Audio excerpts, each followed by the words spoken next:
Here's a Star Wars hot take for you. The expanded universe has more bad or mediocre stories than good ones. And I already feel the wave of hatred coming my way, so while you rush to your keyboards and I fortify my anti-nerd rage bunker, allow me to explain my position. Do you know how many books are in the expanded universe? Go ahead, take a guess. 50? 75? 100? Over 200 books! 200! And that's just books. That's not taking into account all the runs of comics, games, and tie-in lore. The expanded universe is massive, and it's great!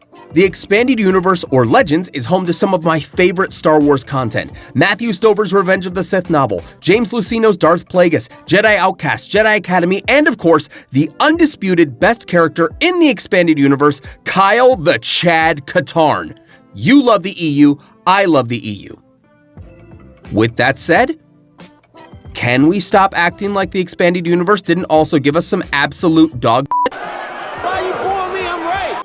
As great as the Expanded Universe could be, there's a reason people only really point to the big stories when talking about the EU. Really, ask most Legends fans what the best stuff in the Expanded Universe is. What is the answer?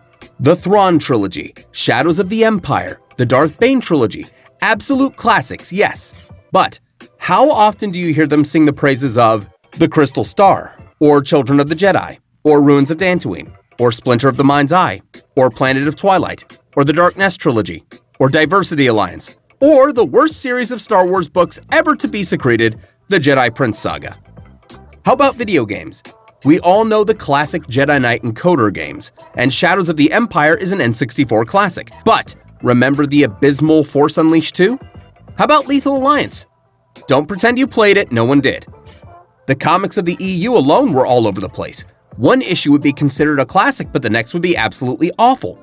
And it's worth mentioning that determining what was canon and what was not canon back in the EU required a chart that determined canon hierarchy. So basically only some books in the EU happened, and some of them did happen, but were then retconned to secondary canon by another book. I want to state this again. The EU gave me some of my absolute favorite Star Wars stories, but I think it's important to remember that for every Thrawn trilogy, there's a Jedi Prince saga. With hundreds of books, games, and comics, of course there's going to be more mediocre than good. The good stuff is great, but never forget that the Emperor's three-eyed son, Triclops, and his son, Ken Palpatine, are lurking in the shadows.